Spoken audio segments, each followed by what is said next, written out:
Assalamualaikum warahmatullahi wabarakatuh.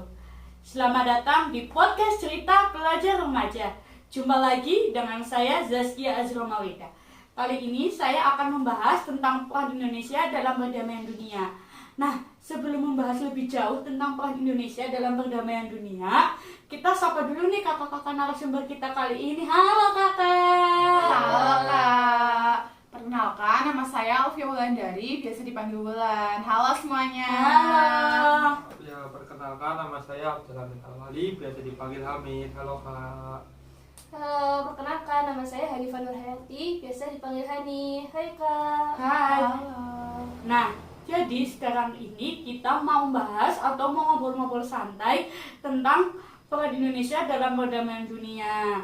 Nah, sebelum itu, peran Indonesia dalam perdamaian dunia adalah mengikuti berbagai konferensi yang diselenggarakan oleh PBB. Nah, dalam luar negeri pastinya terdapat konsep politik luar negeri. Ya kan Kak? Menurut kalian apa aja sih konsep politik luar negeri itu? Nah, 3 konsep politik luar negeri itu, yang pertama, ada politik luar negeri adalah seperangkat cara atau kebijakan yang dilakukan oleh suatu negara untuk mencapai atau mengadakan hubungan dengan negara lain yang bertujuan mencapai tujuan negara dan kepentingan nasional negara yang bersangkutan. Nah, yang kedua, hubungan luar negeri adalah keseluruhan hubungan yang dijalankan oleh suatu negara dengan semua pihak yang tidak tunduk pada kedaulatannya. Nah, yang terakhir, politik internasional adalah politik antar negara yang mencakup kepentingan dan tindakan beberapa atau semua negara serta proses interaksi antar negara maupun antar negara dan organisasi internasional. Gitu Kak. Jadi itu tadi politik luar negeri. Nah, menurut kalian apa aja sih faktor-faktor hubungan yang ada hubungan internasional? Nah, untuk faktor itu terdapat 2 faktor pendorong terjadinya hubungan internasional. Nah, yang pertama faktor internal dan eksternal. Faktor internal adalah pendorong terjadinya kerjasama internasional, yakni adanya kepentingan nasional yang tidak dapat dipenuhi di dalam negara itu. Adanya keinginan untuk menjalin hubungan politik. Faktor eksternal yang menjadi pendorongnya adalah perbedaan kemampuan dalam pemahaman ilmu hingga perbedaan sumber daya. Begitu Kak. Itu tadi faktor-faktor yang ada di hubungan internasional. Nah, terus ya Kak, apa sih arti penting hubungan internasional bagi bangsa Indonesia? Arti penting hubungan internasional bagi bangsa Indonesia yaitu, selain itu bagi bangsa Indonesia, untuk membentuk satu negara Republik Indonesia yang membentuk negara kesatuan dan negara kebangsaan yang demokratis. Selanjutnya, pembentukan suatu masyarakat yang adil dan makmur secara material ataupun spiritual dalam wadah NKRI. Selanjutnya, pembentukan suatu persahabatan yang baik antara Indonesia dan semua negara di dunia. Selanjutnya, mempertahankan kemerdekaan bangsa dan menjaga keselamatan negara. Memperoleh barang-barang yang diperlukan dari luar apabila barang-barang itu tidak belum dihasilkan sendiri. Meningkatkan perdamaian, meningkatkan persaudaraan segala bangsa. Nah, itu Kak. Nah, terus ya Kak, kalian tahu nggak sih tentang azas politik luar negeri bebas aktif itu?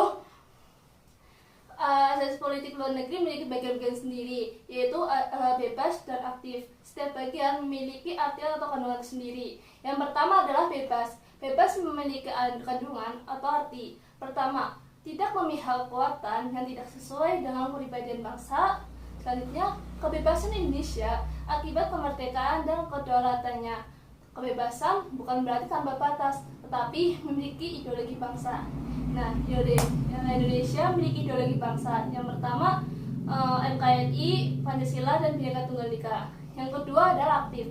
Aktif memiliki arti yang kandungan, menjalankan politik damai dan persahabatan, politik luar negeri bebas aktif yang berorientasi kepentingan nasional, memperkuat hukuman internasional dan organisasi nasional, meningkatkan kerjasama dalam segala bidang, meningkatkan kesiapan perdagangan bebas, dan yang terakhir adalah meningkatkan kualitas diplomasi.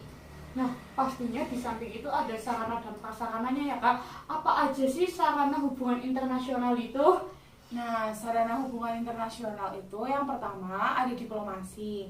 Diplomasi adalah kegiatan bernegosiasi oleh seseorang atau diplomat yang mewakili sebuah negara atau organisasi. Yang kedua itu ada propaganda, adalah usaha sistematis yang digunakan untuk mempengaruhi pikiran, emosi, dan tindakan suatu kelompok demi kepentingan umum. Nah, yang ketiga itu ada ekonomi, sosial, dan budaya. Bisa disalurkan ketika ada momen damai, perang, ataupun perdagangan internasional. Nah, selanjutnya kekuatan militer dan perang dapat menjadi sarana yang kuat untuk memberikan kepercayaan terhadap sebuah negara. Kekuatan militer dan perang menjadi alternatif ketika keadaan sedang genting. Gitu Kak. Jadi gitu nah, ya Kak. Nah, terus fungsi perwakilan diplomatik itu apa sih Kak? Fungsi perwakilan diplomatik pertama mewakili negara pengirim di negara penerima.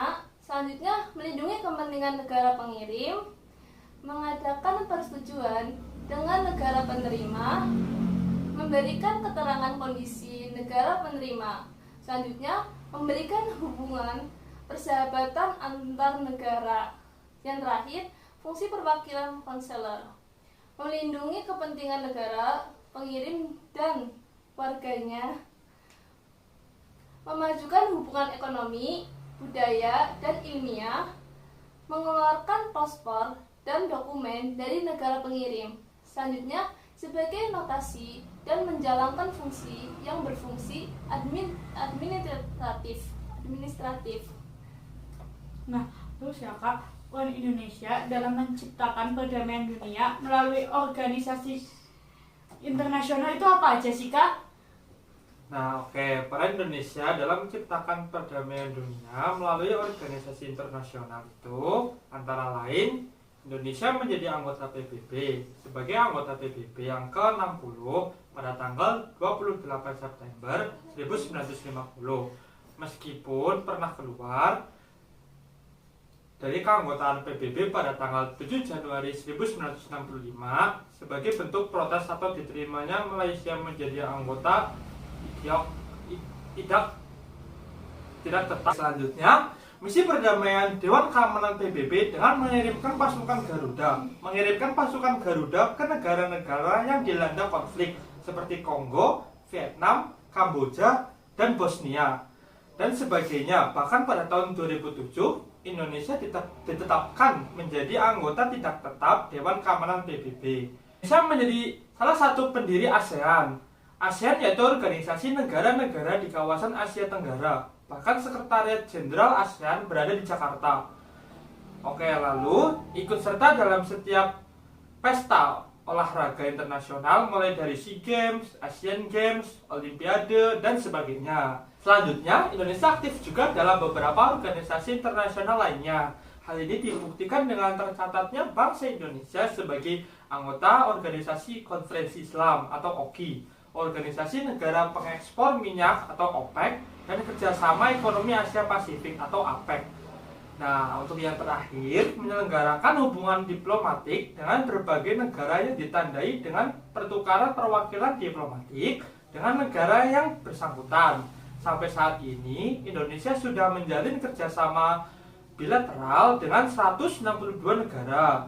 Sebagai wujud dari hal tersebut, di negara kita terdapat kantor kedutaan besar dan konsultan jenderal negara lain. Begitu Kak. Jadi gitu kakak-kakak semua. Nah, kesimpulan yang kita bisa ambil dari peran Indonesia dalam perdamaian dunia itu, dengan adanya perdamaian dunia, sebuah negara dapat berkembang dan memiliki persamaan hak asasi manusia, pendidikan, teknologi, dan kesehatan.